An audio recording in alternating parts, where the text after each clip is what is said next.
Hello, my name's Gavin, this is Genre Books, it's Tuesday, it's Tag Tuesday, and this is the Would You Rather tag, Curious Edition.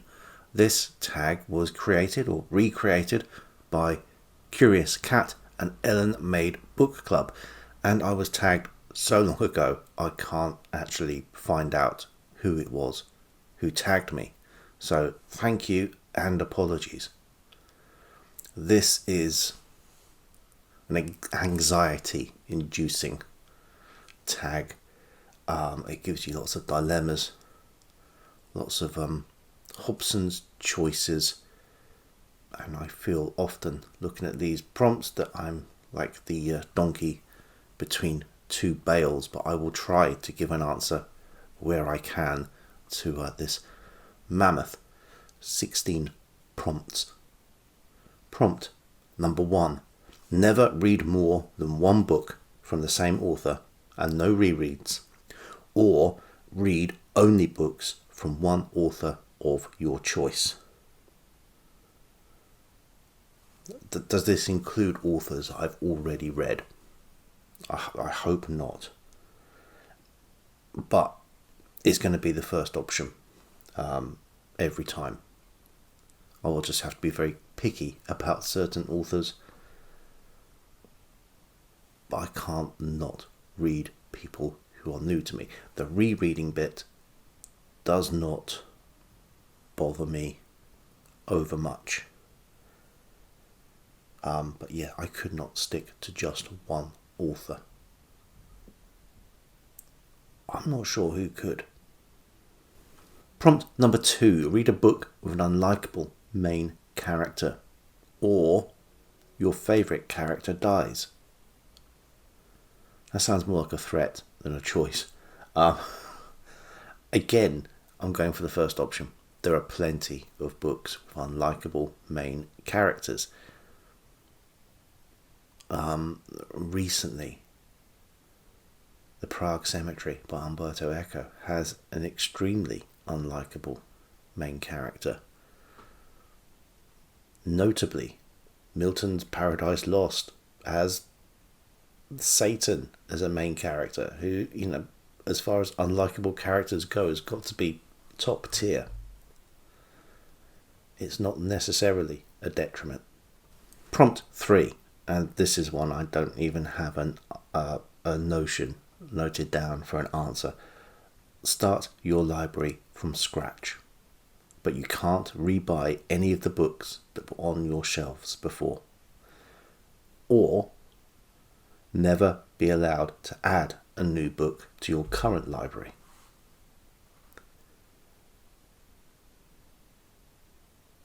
I'm stuck here.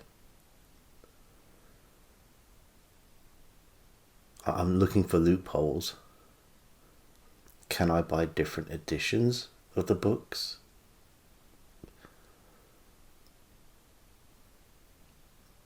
Does not adding another book to my library mean I can still borrow books from a library?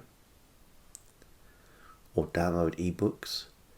Because if that's the case, I'm going for the second one and I'm keeping the books I already have. But if I can't read some of the ones I know I want to on the shelves behind me in another edition, I'm keeping my books. At the very least, I've got enough to keep me going for a while, and I can't get rid of my Shakespeare and say, right, no more Shakespeare ever, because that's not an option. Prompt number 4. Your favourite author never publishes anything new, or only publishes bad books from now on. That's easy. I'll go with the first.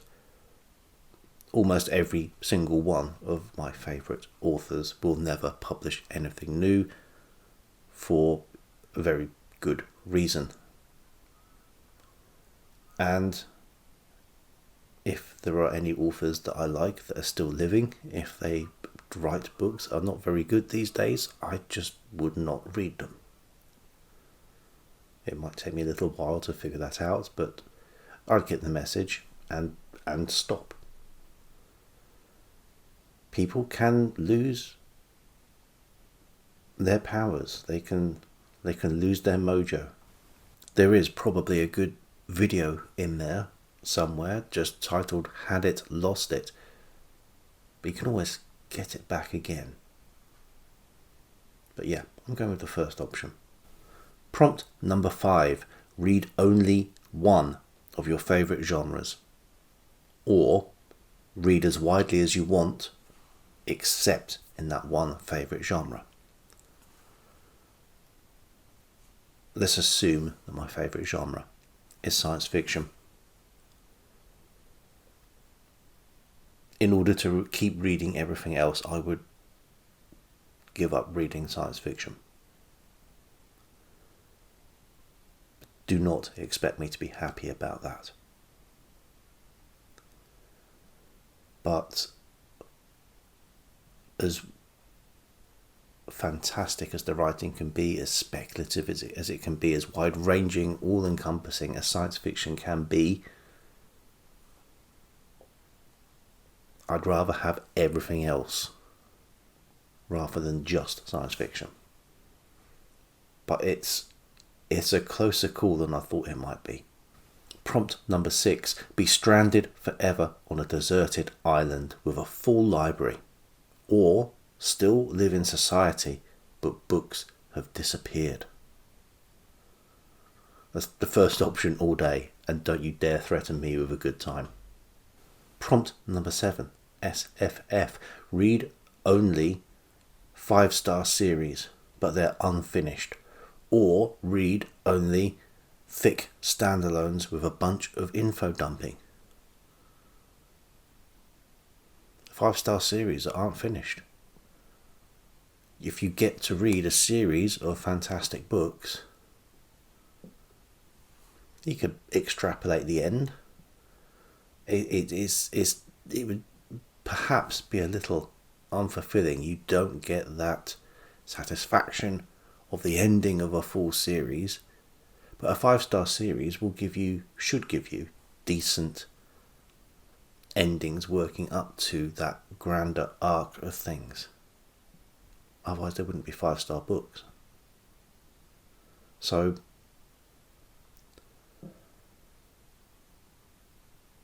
any choice where one of the options is reading books aren't very good, I'm going to go for the choice where the books are very good.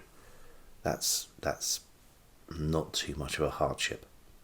Prompt number 8. Mystery. Always get your book twists spoiled, or they all have an open ending, or the killer isn't caught. I'll go for the spoiled endings all the time.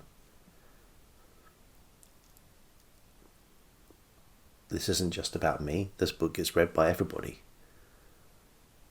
Finding out who the killers are by accident, by being spoiled, for me, is a sacrifice I'm willing to make for everyone else finding out who done it unspoiled.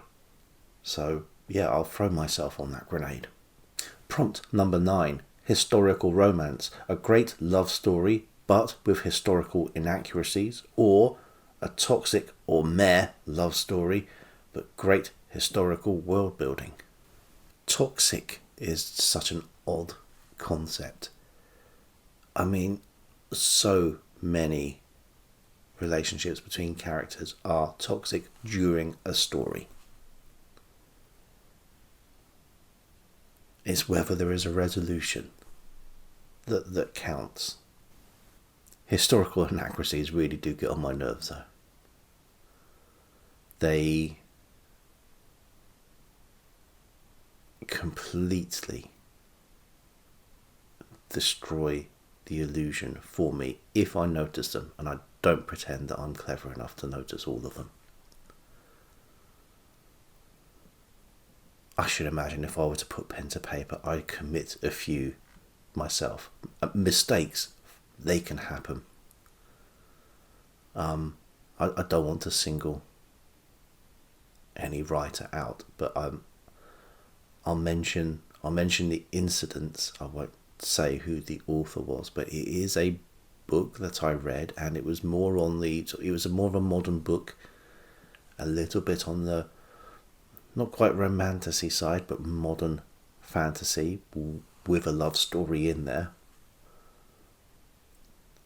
And it is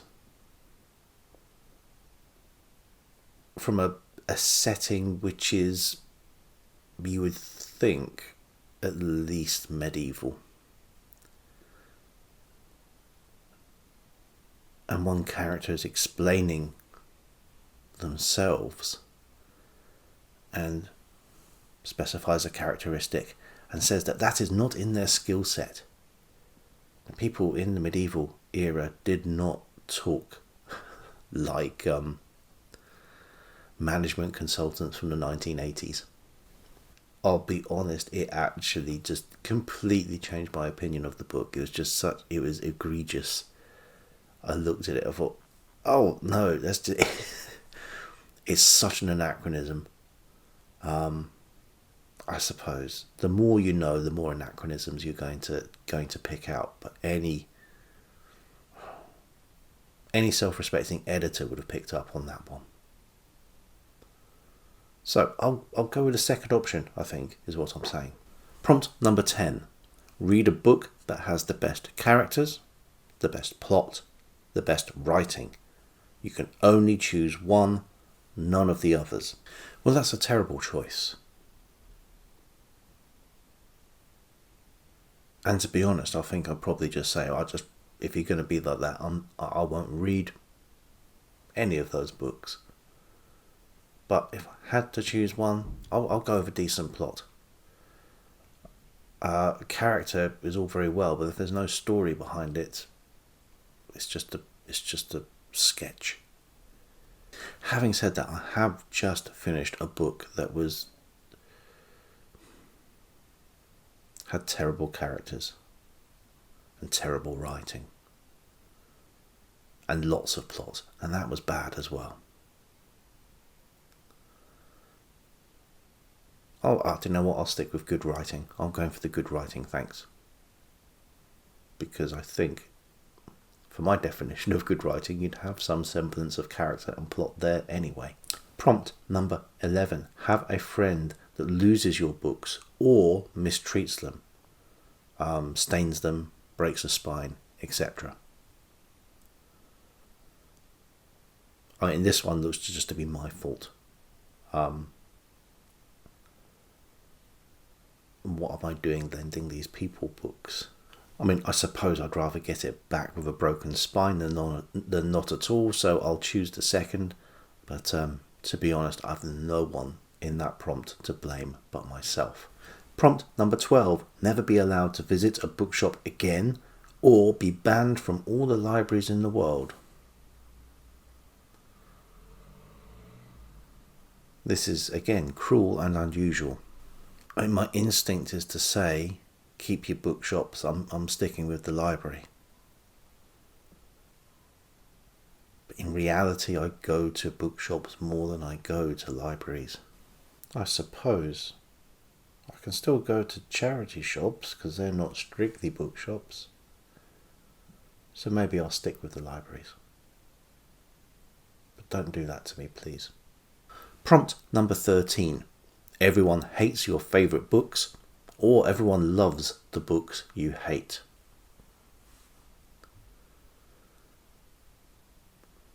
Well, lots of people seem to like books that I don't care for, so the second option already happens. And I think I can live with that. I think I can continue to live with that. It'd be much worse for everyone to hate the books I liked. Because, what are we talking when we're talking people here?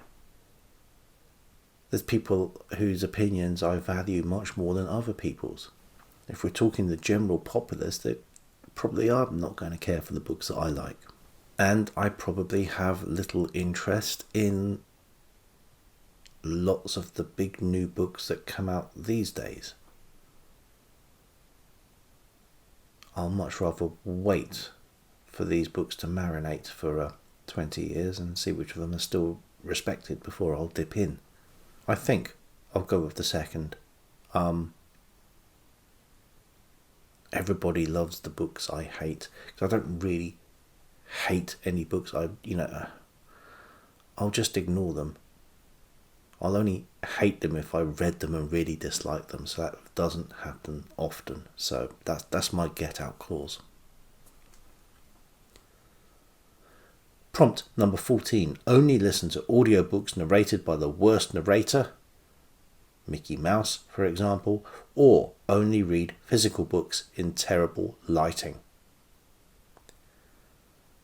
Well, I need to read physical books in good lighting, so fine, hit me with your worst audiobooks. I don't listen to that many anyway. I can always adjust. If it's Mickey Mouse, I can always adjust the settings and slow the speed. Sometimes on the odd occasion I'll listen to something on audio, I might up the speed anyway, so perhaps I like Mickey Mouse narrating my books. Have you thought about that? Prompt number 15. Books in the same series or collection that don't match, or reading physical books with a tiny font. I'll go for the first one each time. That already happens to me. There are plenty of series I have where I could not get everything in the same edition. I mean, I could have if I really persevered and went and bought something online and paid over the odds for it, but usually I'm happy just to pick something up for £1 or £2 at a charity shop and live with mismatched collections. And sometimes you can't avoid it. Sometimes it just happens to you. Take the Gandalara cycle by Randall Garrett and Vicky Ann Hadrian, and this is how they were published. I mean, it's okay, it's annoying, but worse things happen at sea. You can question why they did that. You can ask what were they thinking. You can acknowledge that there are some people who will get very het up about it. But yeah, there are more pressing concerns to worry about than the state of my bookshelves. Prompt number 16. Never post another YouTube video, or never watch YouTube again.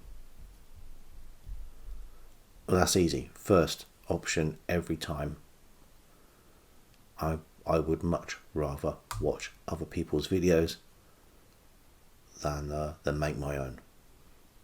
I mean, obviously, I'd rather be able to do both. If you're making me choose, and I think by the time I've got to prompt 16, I've decided you're a bit of a sadist here. I'll just choose not to make any more. I can still involve myself in BookTube. No one says I can't post comments. No one says I can't take part in events or join read-alongs. I could even join someone's live.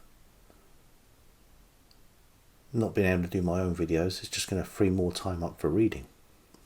I'll go with the first option. And prompt 17, tag other people. Do I want to put people through these choices? Of course I do. I'll put some names below. Thanks to Curious Cat and LMA Book Club for, I think this is a reworking of a tag. And thanks to the mystery person who tagged me. I'm annoyed, I can't remember who it was. Make yourself known. But until next time, bye.